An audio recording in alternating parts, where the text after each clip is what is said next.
Muy buenos días, mi nombre es Alex Mejía, soy director de un área de UNITAR del Instituto de las Naciones Unidas para el Entrenamiento y la Investigación. Tengo el placer de ser el anfitrión el día de hoy, aunque tengo un poco de jet lag porque acabo de venir de Ginebra, así que les ruego me disculpen si mi coordinación no es la mejor, pero realmente estoy muy complacido de estar en Chile, en un país que admiro mucho personalmente. Vengo originalmente de Ecuador, soy ecuatoriano y latinoamericano orgulloso y honrado de venir de esta parte del mundo. Y también muy complacido de saber que una organización como la CAF, el Banco de Desarrollo de América Latina, ha unido esfuerzos con la ONU y con el apoyo del gobierno de Chile, por supuesto. Ya voy a hacer la presentación que corresponde, para que podamos tener este tipo de encuentro, para entender mejor la resiliencia, para entender cómo la resiliencia puede mitigar el impacto de los desastres en América Latina. Así que para empezar esta sesión inaugural, quisiera agradecer de manera muy especial, a nombre de la Organización de las Naciones Unidas y de la CAF también, a dos subsecretarios de gobierno, subsecretarios de Estado que están con nosotros esta mañana. El primero y anfitrión también de este evento, el doctor Francisco Irrazábal Mena, subsecretario de Vivienda y Urbanismo de Chile, a quien de manera muy particular expreso aprecio a nombre de UNITAR por todo el trabajo que no se ve y que se ha realizado antes de su equipo y el mío y el de la CAF. Elisa Silva, que ha comandado ese proceso, está también aquí con nosotros en la primera mesa. Ese esfuerzo tripartito nos tiene hoy aquí, y este diálogo que va a empezar después de la sesión inaugural se espera un legado mayor, porque buscaríamos que el conocimiento, las experiencias, las buenas prácticas, el diálogo sobre política pública que vamos a tener en los próximos 2 días y luego en la visita práctica del día 3, puedan ser plasmados en un documento que sea diseminado a través de la red de la ONU. He ahí el impacto que queremos tener.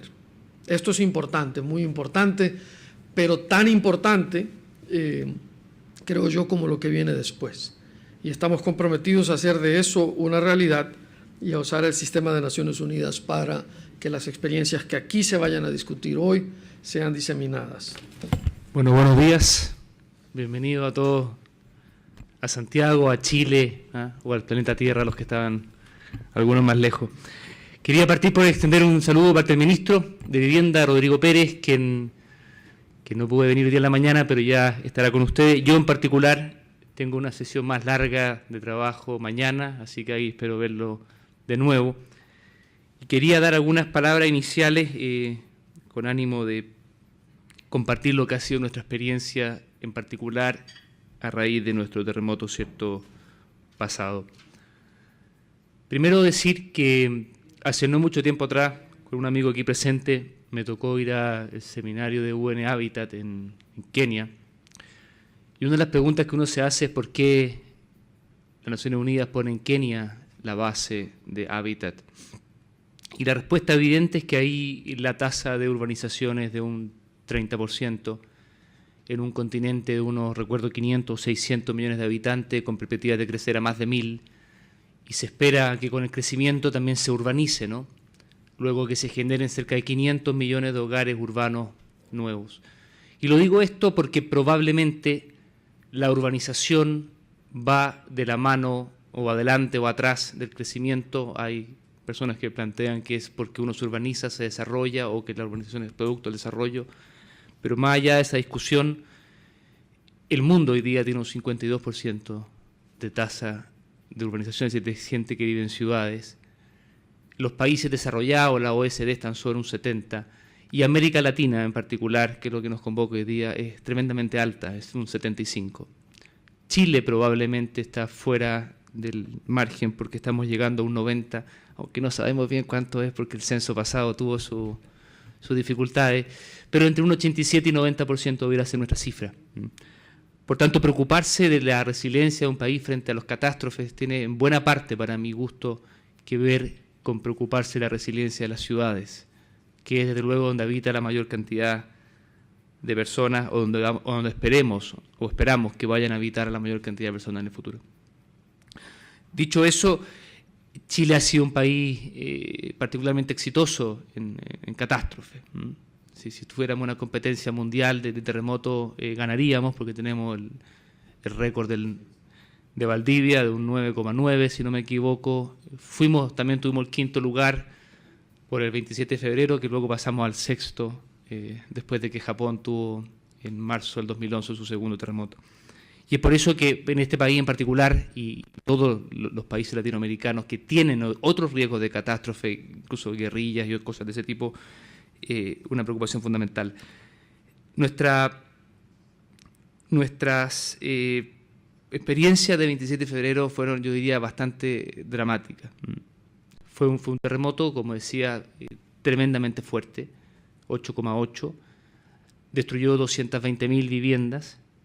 Eso es, si ustedes multiplican por 3,3, que es más o menos un hogar promedio en Chile, es una ciudad de 600.000 habitantes o 700.000 habitantes, una ciudad grande. Pero el problema es que no es una ciudad, sino que son miles de viviendas esparcidas en 600 kilómetros de territorio. Afectó al 81% de la población urbana del país. Afectó prácticamente al 70% de las municipalidades, es decir, de la distribución geopolítica del país. 600 kilómetros de costa. Perdimos un 75% de la red hospitalaria, en algo así como 33 segundos perdimos el 75% de la red de hospitales. Perdimos 1.500 kilómetros de caminos o carreteras mayores, 220.000 viviendas, como decía, 210 puentes, 4.500 escuelas y 53 puertos, y podría decir algunas otras cosas más. Pero ese es el tamaño del problema que uno enfrenta en la eventualidad de una catástrofe, y por tanto preocuparse de construir resiliencia frente a eso, yo creo que nunca va a ser una exageración. No se puede exagerar en preparación si ante lo que estamos enfrentándonos, ante la posibilidad cierta de una destrucción de ese tamaño. En términos de plata, acá fueron 30.000 millones de dólares el daño, pero esto es un país chico. Si uno lo compara eso, quizás con Katrina tiene cifras más grandes, pero acá es el 18% del Producto Interno Bruto, que se pierde en algunos pocos segundos. Y es por eso que esta preocupación por la construcción de la resiliencia frente a las catástrofes naturales, desde el punto de vista de las vidas humanas que se pierde, desde el punto de vista del tiempo que se pierde, la organización que se pierde o el dinero que se pierde, debe ser fundamental. Y en particular en América Latina, donde 3 de cada 4 personas viven en una ciudad. Y creo hoy que los riesgos antrópicos son probablemente muy relevantes en todas nuestras ciudades. Nuestros principios que yo quería compartir, que hemos tratado de tener en la reconstrucción, son, creo que 5. El primero es y ha sido poner el foco en el damnificado. Muchas veces el ejecutivo, el que está tratando de resolver un problema, trae en su mente un diseño que le parece correcto, y a la hora de aterrizarlo contra la realidad de la comunidad local, probablemente está lejos de ser, ¿cierto?, lo que ellos buscan, lo que ellos quieren, y genera ahí un proceso de diálogo social que es complejo, pero debe tenerse siempre en mente que el foco es el damnificado, es lo que él busca, porque de una u otra manera podemos construir grandes elefantes blancos que luego queden vacíos. Y en ese orden de cosas, un segundo principio que creemos que hemos ejercido es darle la libertad a las personas para elegir. En materia de vivienda, por ejemplo, lo expreso en el sentido de que usamos sistemas de subsidio al portador que ellos deben firmar de una u otra manera, deben, ¿cierto?, endosar para poder ser usado. Es decir, uno transfiere con eso el poder a la persona de que la solución de vivienda que va a recibir es exactamente aquella que ha elegido y no otra. En esto de dar posibilidad de elegir, es fácil decirlo y es muy difícil hacerlo. Pero no se trata de decirle, mire, usted quiere esto o nada. Se trata de decirle, quiere esto u otra cosa, o lo que ella en verdad busca y legítimamente aspira a tener. Creo que en ese orden de cosas, un tercer principio que es importante es que al gobierno le corresponde un liderazgo que es no solamente natural, sino necesario. Yo no soy un creyente en que procesos de reconstrucción puedan ser llevados a cabo por organizaciones que no tengan en su sello y en su fondo la cuestión política. El compromiso político es fundamental a la hora de reconstruir. La voluntad política es fundamental a la hora de reconstruir. Es también un riesgo cuando un presidente, como lo ha hecho el caso del presidente Piñera, se para y dice: yo en 4 años quiero hacer esto, en 2 años quiero hacer esto y en 1 año quiero hacer esto. Está poniendo su capital político a disposición para que se le queme en caso de que se falle o para que crezca en caso de que se logre. Y generalmente fallan en estas cosas. Por tanto, es un riesgo importante, pero necesario porque genera la voluntad y genera la fuerza para que las cosas pasen. Un cuarto punto. Nosotros hemos hecho un esfuerzo importantísimo, con muchos costos, por dejar a las personas reconstruir en el lugar donde vivían, lo que hemos llamado la reconstrucción en sitio propio. En un país donde la industria de construcción de viviendas lo que sabía hacer bien era comprar terreno en la periferia y plantar vivienda en serie. Es un camino fácil a la hora de construir una ciudad, hacer desarrollos periféricos nuevos y obviamente luego desconectados de la ciudad, poco sustentable, económicamente inviable, que tarde o temprano se convertirán en guetos urbanos, que va a ser un problema quizás mayor que el desastre hoy día. La reconstrucción en sitio propio ha sido un desafío brutal en materia de normas, en materia de gestión. Hubo que crear cerca de 600 empresas constructoras, la industria tuvo que crear 600 empresas constructoras disponibles para hacer este tipo de trabajo. Eso obviamente ralentizó los procesos nuestros, porque básicamente cada vivienda es un proyecto. Pero creemos que ha sido necesario y creemos que va a ser bueno en el largo plazo. Y por último, y probablemente lo más importante y la razón del seminario de hoy, es la responsabilidad de planificar bien la ciudad y tomar esto como grandes oportunidades para salir adelante y salir mejor. Y una vez hice un análisis de la historia normativa de la construcción de viviendas en Chile y todos los adelantos significativos que hemos tenido, todas las leyes importantes que se han pasado, todos los cambios trascendentales que han ocurrido en materia de normativa legal o de construcción de vivienda en Chile al menos, han sido 2 o 3 años después de un terremoto. Ese es el momento donde la sociedad está dispuesta a pagar el costo de la planificación, el costo de la resiliencia y el costo de aumentar las normas. Discutir, aumentar una norma sísmica de construcción en un escenario donde no ha habido un desastre cerca, probablemente el análisis economicista va a decir que no vale la pena, mejor sigamos construyendo barato porque el costo no amerita la causa. Pero si nosotros vemos la historia de Chile, todas las leyes relevantes han pasado en lo que llamamos el periodo inmediatamente posterior al desastre. Y por eso es importante, sobre todo en esos periodos, usar esa como coordinación que se genera a nivel político y a nivel social para sacar un buen provecho. Eso aplica tanto en normas como en leyes, pero también en planificación y reconstrucción de ciudades. Nuestro caso de Constitución, probablemente el caso más complejo que nos ha tocado lidiar con, es una ciudad a la orilla de un río, que es el río Maule, y a la orilla del mar también, por supuesto, el Océano Pacífico. Esa ciudad se inundaba cada 2 o 3 años, el río salía y inundaba la ciudad, pero nunca fue tema. Se hizo un muro de contención, cuyo objetivo era evitar que la crecida del río entrara a la ciudad, pero como lo que pasó fue al revés, creció el mar, el muro operó exactamente al revés y metió todo el mar dentro de la ciudad. Es decir, una válvula, digamos, en el sentido equivocado. Y es ahora, en ese contexto, donde es posible buscar una solución de fondo, que tiene que ver con, cierto, en este caso, deshabitar el borde del río, transformarlo en un parque de mitigación, retroceder la ciudad y replantearla. Cuestión que hubiera sido imposible probablemente con estas inundaciones que ocurrían cada 2 años a raíz del río.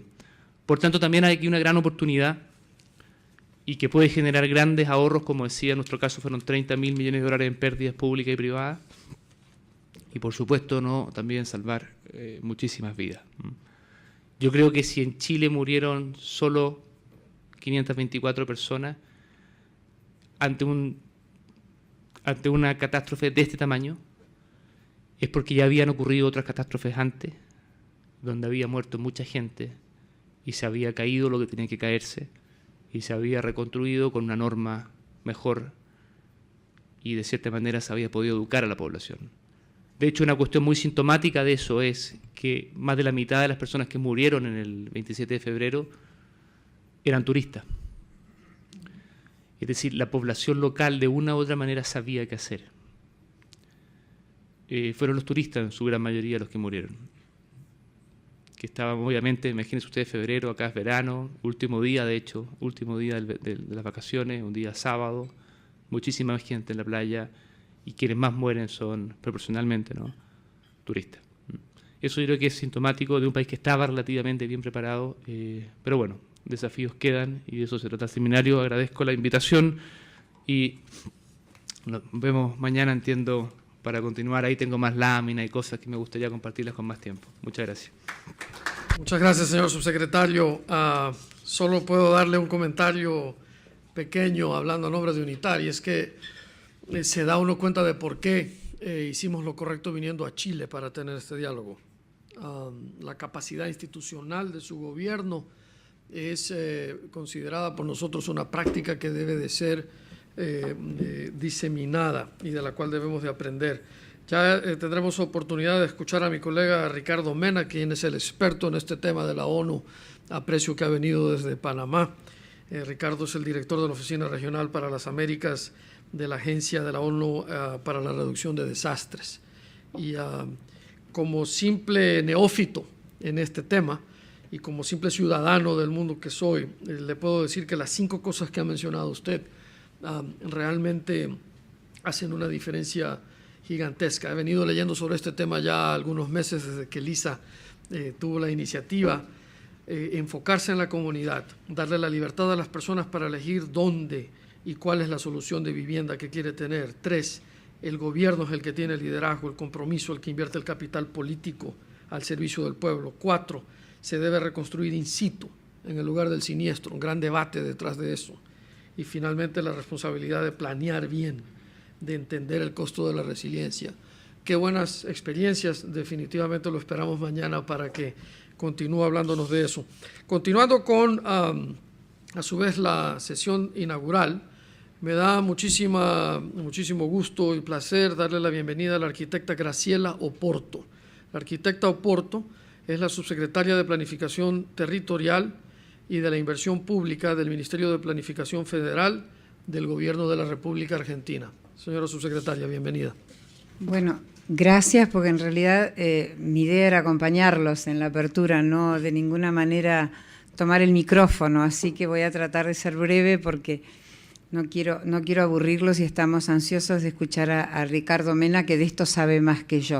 Lo que en realidad quería reforzar, y tomando el último objetivo que mi colega chileno planteó, la necesidad de planificar, decirles que en la Argentina llevo 10 años justamente en el Gobierno Nacional y tratando de recuperar entre las funciones y políticas públicas del gobierno la planificación territorial, porque era un tema que durante los años 90, pero desde mucho antes, el Estado y el gobierno, y también tiene que ver con el rol y con uno de los objetivos planteados por el subsecretario, la necesidad de que sea el Estado, que sean los gobiernos los que tomen la responsabilidad de coordinar todas estas acciones. Evidentemente también son los estados los que deben planificar el territorio coordinadamente, pero debe hacerlo sin duda con la conducción del Estado. Y esa es una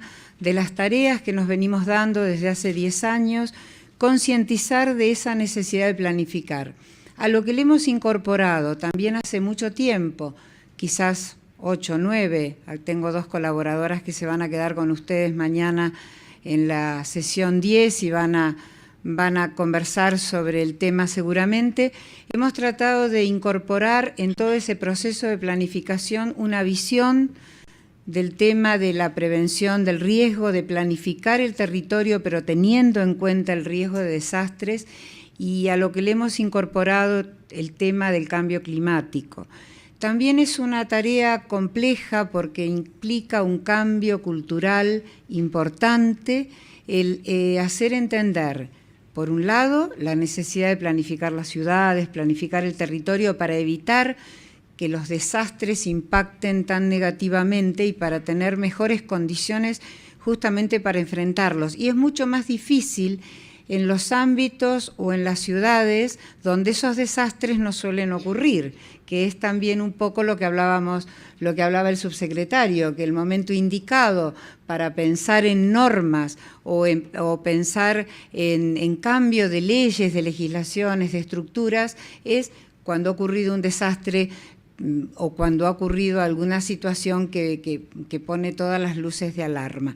Evidentemente en nuestro país, que es un país muy grande, ocurren desastres, pero de distinta naturaleza en distintos lugares del país. Quizás no ocurre como en Chile, que hay una mayor unidad de criterio porque tiene o de concepción, porque evidentemente el tipo de desastres son los mismos en cualquier lugar del país. Nosotros tenemos desastres hídricos, desastres de terremotos, pero en distintos lugares, con lo cual la visión de todos no es. Pero yo más que todo lo que quería decirles, fortaleciendo la idea de que planificar el territorio debe ser una política pública y debe estar conducida por los estados, también reforzar la idea de unir las decisiones políticas a los conceptos o a las fortalezas técnicas. Cuando yo digo de esto no sé nada, tiene que ver con que en realidad mi vocación o mi rol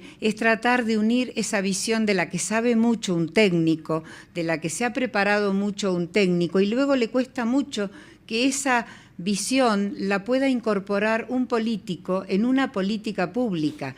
Y evidentemente una mirada técnica exclusivamente no alcanza para que llegue a toda la población, porque tiene que estar dentro de lo que es la agenda política, la agenda pública, y para eso creo que es importante el rol que podemos asumir los que podemos mirar y comprender y apoyar ese conocimiento, esa formación que tienen los técnicos, los profesionales, los académicos en determinadas temáticas, pero también encontrar la manera que todas esas temáticas puedan tener un espacio en la agenda política, puedan tener una política pública que permitan implementarlas para beneficios de toda la población. Y quizás eso es lo que, o es la habilidad que en todo caso hemos tratado de llevar adelante a lo largo de todos estos años en Argentina, y de alguna manera sentimos que de a poco estamos haciendo docencia, estamos generando ese cambio cultural tan importante y estamos logrando que en la agenda política esté nuevamente la planificación territorial y también que dentro de esa planificación tengamos en cuenta que es necesario hacerlo con una visión muy clara de prevención del riesgo y también de adaptación al cambio climático. Y como bien decía el subsecretario en Chile, pensando que en nuestros países el índice de urbanización es enorme, tenerlo muy en cuenta en las ciudades, donde además tenemos un problema muy grave, que es el de falta de un ordenamiento territorial que permita regular el mercado en lo que es la especulación del suelo.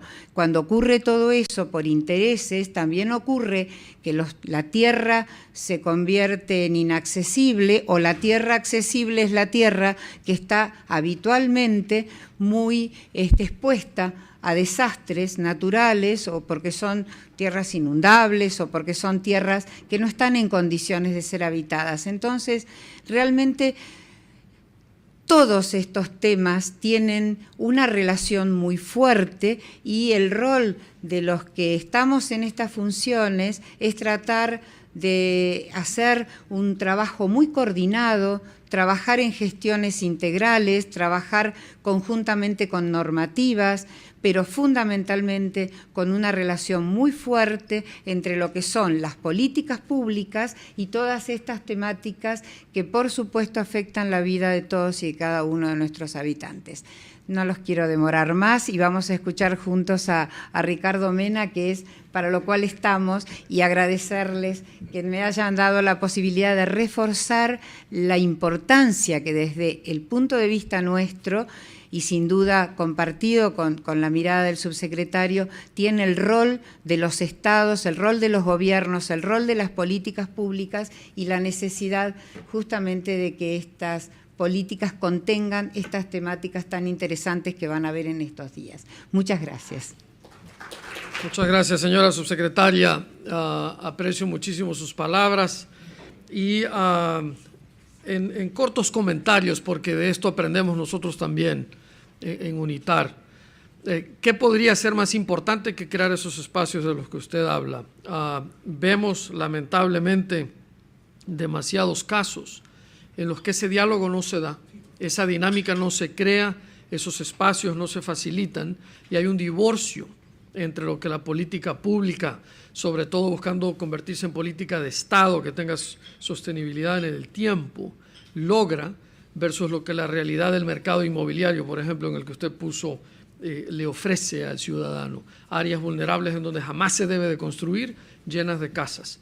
La resiliencia necesita ser mejor entendida en nuestros países. Muchísimas gracias por explicarnos mejor, aunque de manera breve, esa unión necesaria, ese matrimonio entre política pública y planificación territorial.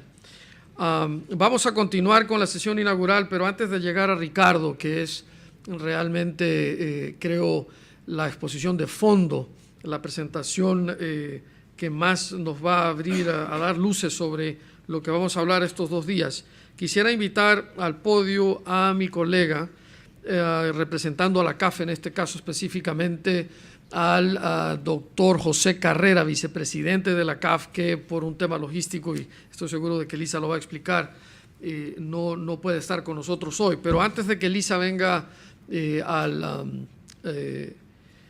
al podio, me es importante hacer un pequeño paréntesis para decirles que la ONU no puede trabajar si no tiene alianzas y apoyo financiero y apoyo logístico y apertura.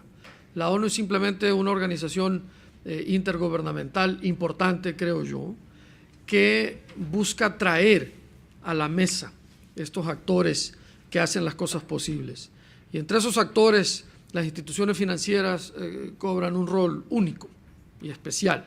Y yo realmente, Elisa, antes de que hables, quisiera, a nombre de mi jefa, la subsecretaria general, Sally Figan-Wiles, con quien tuvimos esta conversación, que conoce al presidente de la CAF, el doctor Enrique García, una persona que admiro y que considero un amigo, expresar de manera muy particular y a nombre de UNITAR lo mucho que apreciamos el que la CAF haga estas cosas posibles. Así que bienvenida al podio. Gracias. Gracias, Alex. Buenos días a todos. Si bien, como Alex les mencionó, quien ha debido haber podido estar aquí para dar estas palabras es José Carrera.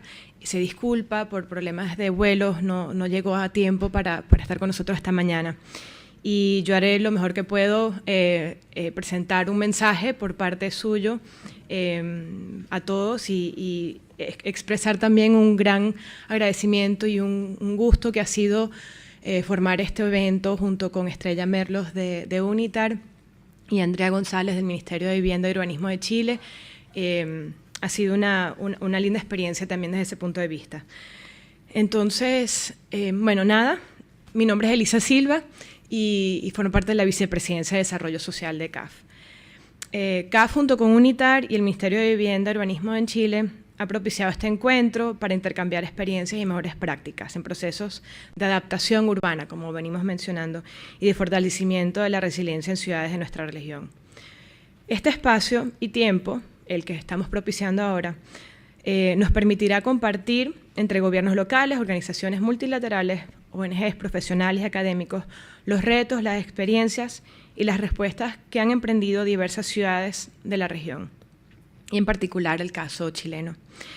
Podremos aprender de nuevas investigaciones, herramientas y metodologías innovadoras, producto de programas implementados que han comprobado su efectividad en el tiempo. De igual forma, líderes gubernamentales y tomadores de decisiones podrán formar nuevas alianzas estratégicas, fortalecer sus conocimientos y tomar en consideración las iniciativas de sus contrapartes en otras regiones. Cada vez más nuestras ciudades deben asumir una perspectiva de prevención y adaptación al riesgo en todas las facetas del desarrollo urbano, como respuesta responsable de prevención ante los desafortunados pero eminentes desastres naturales que nos amenazan. Comunidades y sistemas urbanos deben poder sostener, sobrevivir, adaptarse y reponerse después de un desastre natural. En ello consiste la capacidad y habilidad de resiliencia de una ciudad.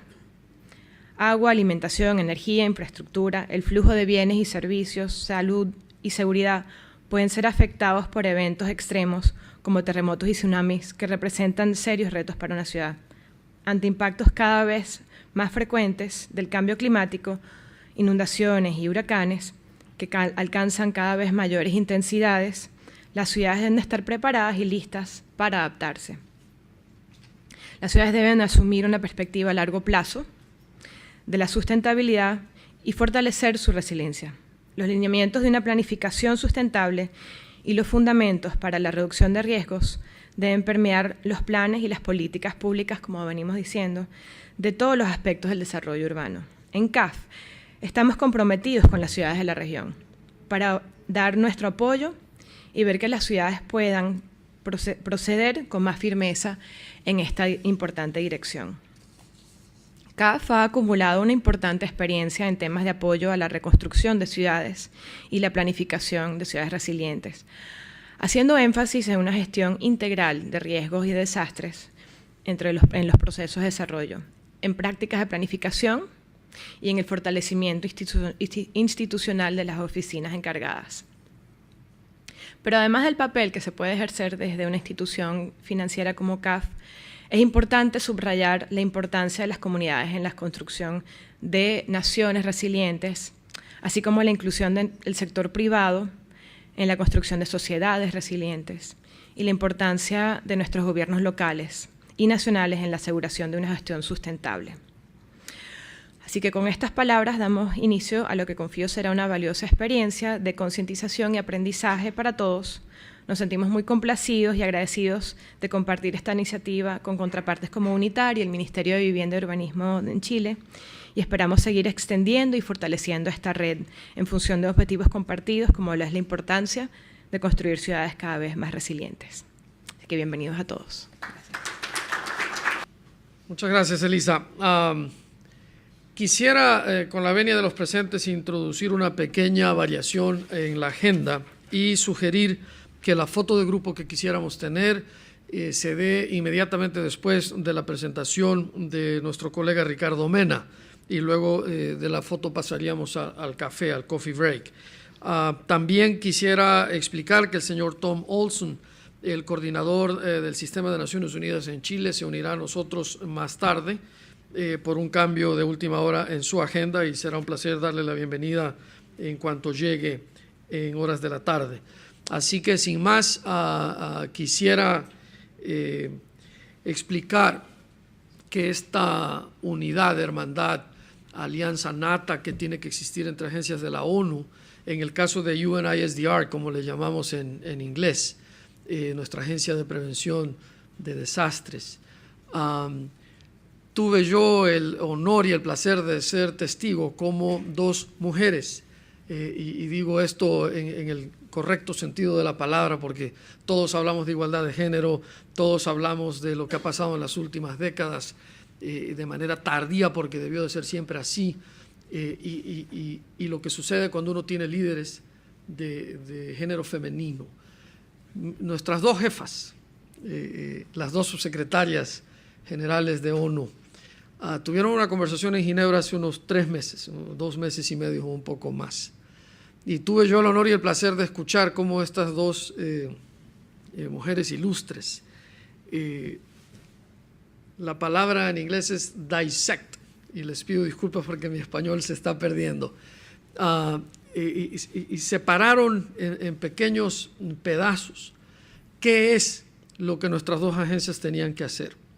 ¿Por qué UNITAR, con el mandato que tiene oficial de las 194 naciones miembros del Sistema de Naciones Unidas, tiene que empezar a construir capacidades en el tema de resiliencia? ¿Y por qué UNITAR tenía la necesidad de empezar a trabajar con UNISDR? Pero luego, Margareta Olstrom, si estoy pronunciando bien su apellido, nos decía por qué América Latina es importante. Yo la verdad es que me quedé gratamente impresionado de esa conversación.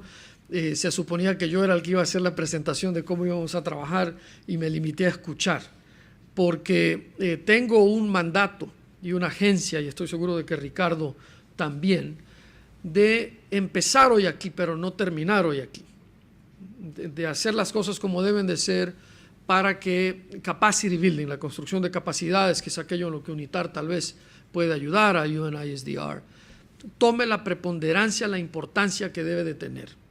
Esto es algo que esperamos repetir con frecuencia y quisiera yo de antemano comprometer el apoyo de Ricardo, pero quisiera yo darle la bienvenida a él al podio explicando eso, el por qué estas dos agencias tienen esta iniciativa afín, que no debe de ser esporádica, que debe de ser permanente.